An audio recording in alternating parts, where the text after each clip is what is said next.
जीवन 84 लाख योनिहरूमा घुम्दै जाँदा कोही बेला जलचर थलचर पशु प्राणी कीट पतङ्ग कति बनियो थाहा छैन अब। र 84 लाख योनिहरूमा कति हजार जीवन व्यतीत गरेर यो मानव जीवनमा आइन्छ भन्ने सन्दर्भमा हामीले सर्वप्रथम बुझ्नु जरुरी पनि देखिन्छ र जरुरी पनि हो पनि। किन भन्दा हामीले जस्तो कर्म गरेको छ फल उस्तै मिल्छ। कहाँ थियो बास अघि म को थिएँ, कसो हुँदा यो पिंजडा लिदो भाइ, कहाँ छ जानु कुन साथ लिकन, तँलाई मालुम छ कि यो कुरा मन। अब अघिल्लो जन्ममा हामी को थियौं, कहाँबाट आयौं, यो सन्दर्भ भनेको जटिल छ। फेरि हाम्रा कर्म अनुसारको पुनर्जन्म हुन्छ। जस्तो हामीले जीवनमा कर्म गरेको छ यही अनुसारको फल मिल्दछ हामीलाई, र त्यो फल अवश्य पनि हामीले भोग्नु जरुरी छ र भोग्नु पनि पर्दछ। हाम्रा पूर्वीय दर्शन शास्त्रले र वेद वेदाङ्ग पुराण उपनिषद्ले हामीलाई यही कुरा बताएको छ। 84 लाख योनिहरू अब मध्येमा सबैभन्दा पहिला जलचर भनेको के हो त भन्दा जलमा बस्ने जीवजन्तु कति छन् त अब यो विश्व ब्रह्माण्डमा भन्दा 9 लाख छन्। अब मनुष्य कति छन्, 4 लाख छ मनुष्यको योनि। किरा फट्याङ्ग्राहरू जे जति छन् तिनीहरू छन् 11 लाख। अब चराचुरुङ्गीहरू छन् जति उड्ने तिनीहरू कति छन् भन्दा 10 लाख। अनि पशुहरू कति छन् त भन्दा 23 लाख।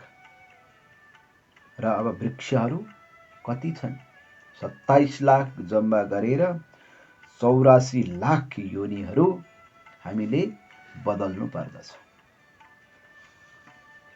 84 लाख योनिहरू घुम्दै गइसके पछाडि अब एउटा मानव जीवन, अब यो मानव जीवनमा आएर पनि यदि सत्संग गरिएन, परमात्माको स्मरण गरिएन भने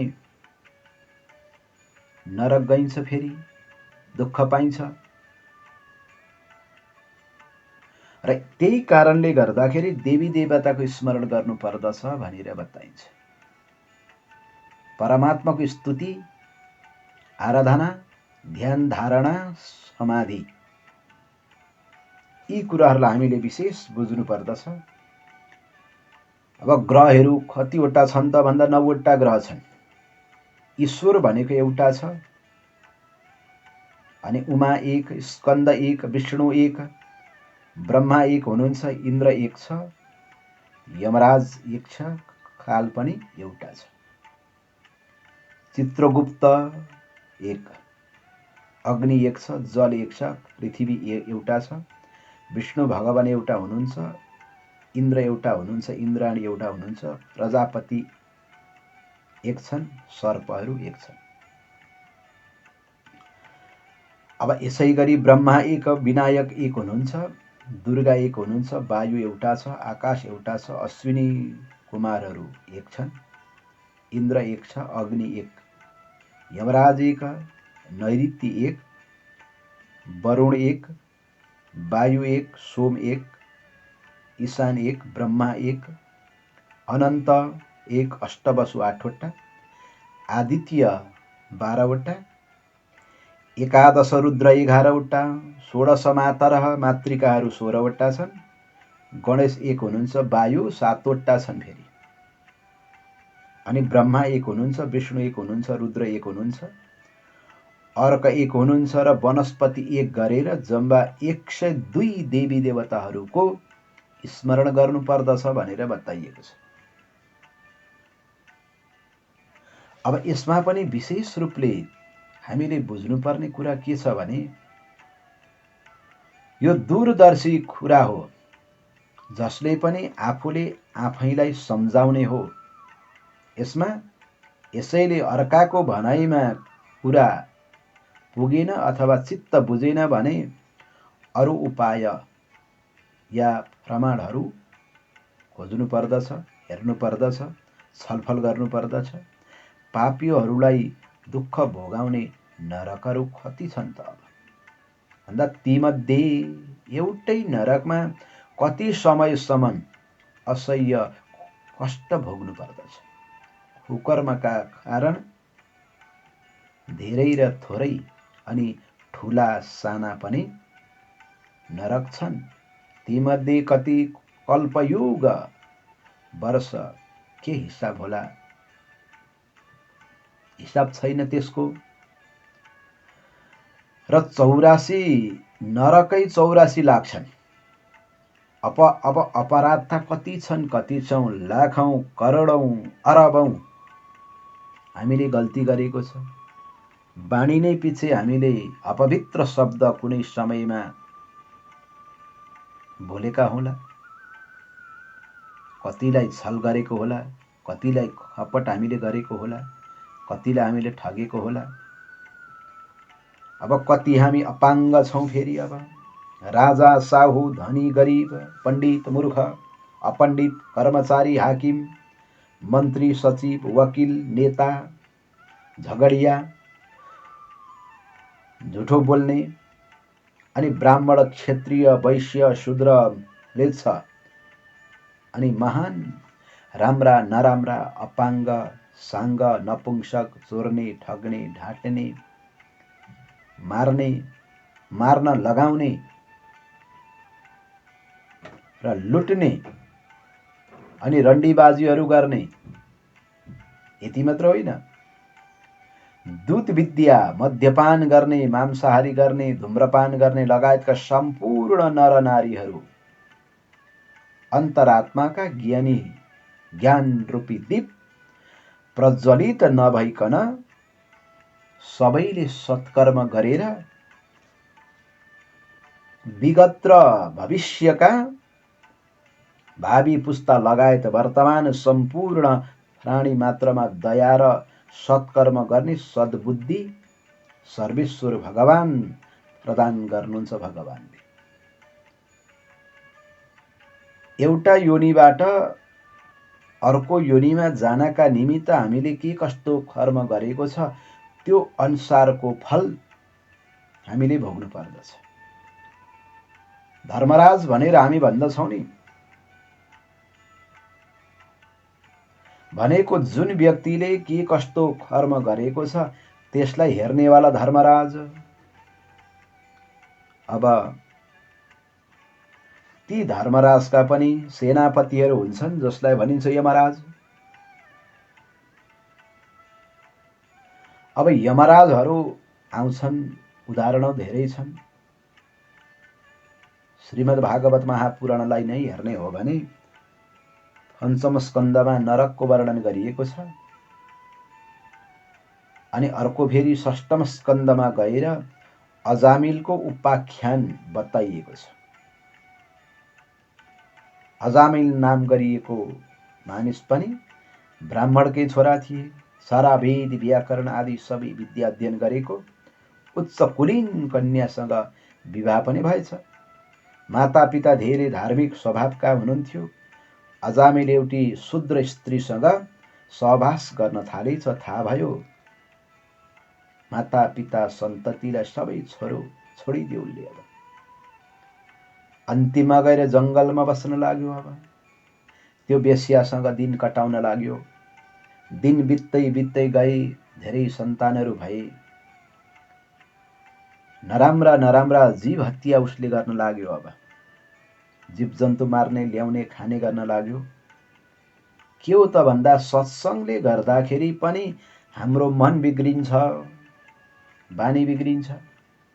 सत्सङ्ग यदि राम्रो भइदियो भने मानव राम्रै बन्दछ। फेरि उसको मन विचार भावनाहरू पनि उतैतिर जान्छ। अब सत्सङ्ग नै हामीले नराम्रो गरियो छर छिमेकतिर यसो कहिलेका जाने गरियो, एउटाले यता जो भन्यो अर्काले उता जो भनिदियो। अब नराम्रा कुराहरूलाई ग्रहण गर्न लाग्यो भने बानी बसौ। बानी नै त्यस्तै छ, बानी बिग्रियो। अब र मनमा अशान्ति भएर के हुन्छ त भन्दा हिर हुन्छ मनमा। के गरौँ कसो गरौँ हुन्छ, के गर्ने कसो गर्ने खुल्दुली हुन्छ। अब अनि बिस्तारै बिस्तारै बिस्तारै खुलत मार्गमा हामी लाग्ने गर्दछौँ। र यसैले हामीले बुझ्नुपर्ने कुरा के छ त भने हामीले सर्वप्रथम सत्सङ्ग गर्नु पर्दछ। सत्सङ्ग नगरिकन यो संसार सागरबाट कहिल्यै पनि उद्धार हुन सकिँदैन। भो भो प्रजापति राजन् पशुन् पश्य त्वयाध्वरिः संज्ञापितान् जीवसङ्घान् निगृहीण सहस्रशः एते त्वां सम्प्रतीक्षन्ति स्मरन्तो वै सन्तवः सम्परीतमयः कूटै छिन्नद्यन्युतिमन्यवः। जति पनि हामी जनावर छौँ, जे जति छौँ, जे जति हामीले बलिदान गरेको छ, ती नराम्रा कर्महरू गएर नरकमा हामीलाई भेट गर्छन् ती जीवजन्तुले। र पशु पंक्षी कीट पतङ्ग के कस्ता बन्नु पर्ने हो त्यो धर्मराजले छुट्याउने गर्नुहुन्छ। र संसार सागरमा आइसके पछाडि हामीले सर्वप्रथम ती कुराहरूले स्मरण गर्नुपर्दछ। संस्कृति भनेकी मूल प्रकृति आधार हुन्। उनैबाट लक्ष्मी, पार्वती, सरस्वती र क्रमशः हरेक नामले अनगिन्ती शक्तिपीठहरू छन् हाम्रा। यो सनातन धर्म भनेको त बहुत लामो छ। सनातन धर्म भनेकै यो विश्व ब्रह्माण्डको पिता भनेर हामीले बुझ्नु पर्दछ। आ ब्रह्मस्तम्भ पर्यन्तम भनेर बताइएको छ। हामीले जे जति सत्कर्म गरिन्छ, परमात्माको स्मरण गरिन्छ त भगवानको नाममा नै गर्नुपर्दछ। मन एव मनुष्याणां कारणं बन्ध मोक्षयोः। मन कहाँ पुग्दैन, नदेखेको नसुनेको, हुनै नसक्ने, गर्नै नसकिने ठुला नराम्रा अप्ठ्यारा नीति नियम विपरीत ठहरिने, शास्त्र विरोधी नियम, समाज विरोधी, बन्धुद्रोही र पशु प्राणीहरूमाथि पनि दया माया केही नराखी जे सुकै ग्रहण गर्ने। 5 ज्ञानेन्द्रिय 5 कर्मेन्द्रिय जसमा यी दशेन्द्रियहरूलाई अनेक किसिमका राम्रा र नराम्रा कार्यहरू गर्न उत्प्रेरित गराउने भनेकै मन हो। यसैले मनलाई पवित्र बनाउनु पर्दछ। मन पवित्र छैन भने दृष्टि पवित्र हुँदैन, शब्दहरू पवित्र हुँदैनन्। अब मन पवित्र छैन भने वाणी पनि त्यस्तै हुन्छ। र यसैले मनलाई पवित्र बनाउनका निमित्त सर्वप्रथम हामीले आहारको ख्याल गर्नु पर्दछ। के कस्तो चिजहरू खाने, के कस्तोहरू नखाने। पूर्वदत्तम तु या विद्या, यहाँ के भनिन्छ भने पूर्वदत्तम तु या विद्या पूर्वदत्तम तु यद्वनम पूर्वकः मस्या नारी अग्रे धावती धावती। पूर्व जन्ममा गरिएको सत्कर्मले यो जन्ममा हामीलाई विद्या प्राप्ति हुन्छ। पढ्न त पढ्छौँ हामी होइन, रातभरि दिनभरि पढिन्छ, तर आउँदैन भाइ दिमागमा बस्दैन। के त भन्दा पूर्व जन्ममा हामीले सत्कर्म गरेको हुनुपर्छ अनि विद्या आउँछ। अनि धन सम्पत्तिको पनि हामीले केही न केही दान आदि गरेको हुनुपर्दछ र मात्र यो जन्ममा हामीलाई विद्या प्राप्ति हुन्छ, धन प्राप्ति हुन्छ। र पूर्व मत्स्यया नारी भनिन्छ। अब जुन हामी धर्मपत्नी अथवा श्रीमती भन्छौँ नि, यो पनि अहिले लेखेका देखेकाले अलिक मिल्दैन फेरि श्रोता। यो पनि पूर्व जन्मबाटै लिएर आएको हुनुपर्दछ। नही किञ्चिदस्ति भनिन्छ। एक दिन अवश्य पनि आँखा चिम्लनु पर्छ, यो संसार सागरलाई छोडेर जानुपर्छ हामीले। उन्मीलनेन नयने नहि किञ्चिदस्ति भनेर उपनिषदमा बताएको छ। यो सारा सम्पत्तिको भोग चलन आफ्नै परिवारका जनहरूले भेट्टेसम्म लुछाचुडी गर्छन् पिछाडी गरेर। द्रव्याणि भूमौ पशवस्य गोष्ठे भार्यागृहद्वारे जना श्मशाने देहचितायां परलोकमार्गे मार्गानुगो गच्छति एक जीवः। संसारमा त गोठमा बाँधेका वस्तुलाई पनि हामीले छोड्नु पर्दछ। होइन घाँस हाल्न हतार भयो, अलिकतिमा घाँस हालेर आउँछु अनि चाहिँ यो संसारलाई म छोडेर जान्छु भन्न पाइँदैन। द्रव्याणी भनिन्छ। द्रव्य धन सम्पत्ति, यसलाई मैले यति दिएको छ, यो उठाएर आउँछु, यसको ब्याज मैले यति लिनुपर्ने छ, यो म उठाएर आउँछु अनि चाहिँ मलाई लानुहोस् है प्रभु भनेर मृत्युलाई सोद्धाखेरि उसले छोड्नेवाला छैन। आयो टप्प टिप्यो लग्यो मिति पुग्यो टारेर टर्दैन त्यो। यो संसार सागरमा आइसके पछाडि उसले समय पुगिसकेपछि छोड्नेवाला छैन। पशु प्राणी गोष्ठ बालीतिरै पत्नी स्नेही जनहरू रुँदै घर ढोकासम्म जान्छन्। छोरा कुनै आफन्त मानिसहरू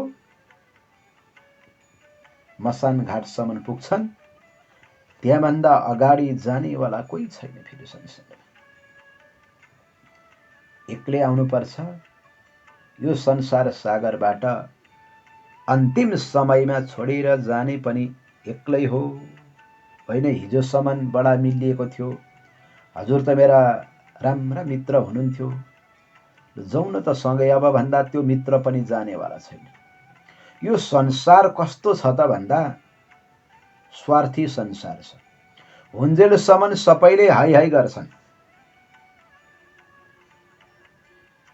जब आफूमा भएको धन सम्पत्ति पनि घट्दै घट्दै गयो, जीवन पनि बुढेसकाल हुँदै गयो,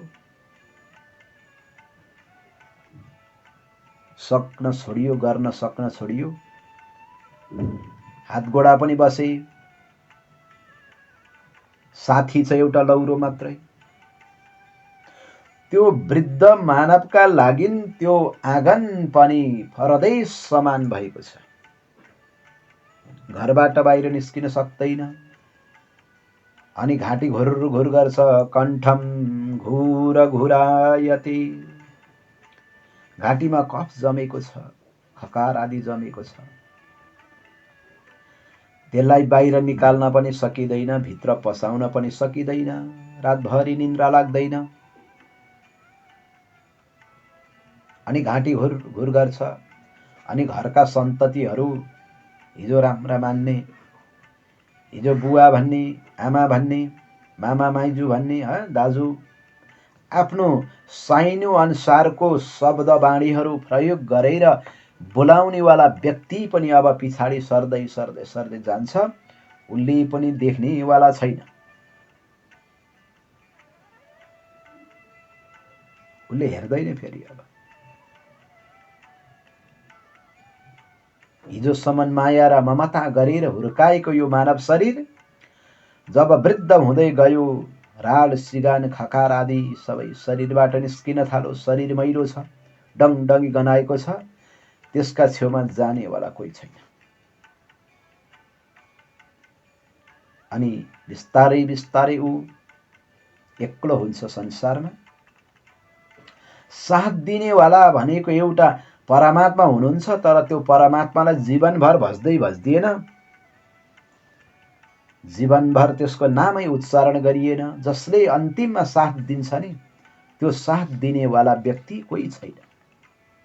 परमात्मा त हुनुहुन्थ्यो नि, आउनलाई बस्नु भएको छ। कतिखेर यसले मलाई पुकार गर्छ, म आउँला, कतिखेर बोलाउँछ र जाउँला भन्ने हुन्छ। तर हाम्रो त्यो मनै छैन, भावनै छैन। हामी बोलाउँदै बोलाउँदैनौँ फेरि। जसले अर्काको धन सन्तान हरण गर्दछ नि, त्यसलाई त्यस्तै फल मिल्छ। कसैले हेर्नेवाला छैन वृद्ध अवस्थामा। सत्कर्म गरिएको छ भने उसको जीवन पनि आनन्दमय हुन्छ। र पापी पुरुषहरूले यो संसारमा दुःख पाउँछ अन्तिम समयसम्म। ओछ्यानमा कति वर्षसम्म पर्नु पर्दछ त्यसको लेखाजोखा छैन आज। यसैले हामीले सत्संग गर्नु पर्दछ। संसारको बन्धन भनेको के हो त भन्दा माया र ममता हो। त्यो माया र ममतालाई छोडेर ज्ञान रूपी संसारमा आइसके पछाडि नवदा भक्तिद्वारा परमात्माको स्मरण गर्नु पर्दछ। श्रवणम कीर्तनम विष्णु स्मरणम पादसेवनम अर्चनम वन्दनम दास्यम सख्य आत्मनिवेदनम। अन्तिममा हामीले जे जति सत्कर्म गरिन्छ परमात्मामा नै लगेर मन वचन कर्मद्वारा गरेका जति पनि कामहरू छन् अन्तिममा गएर परमात्मामा नै समर्पण यदि गरियो भने हाम्रो जीवन आनन्दमय भक्तिमय बन्दछ। श्रोता, यसैले भगवानको चिन्तन गरौँ।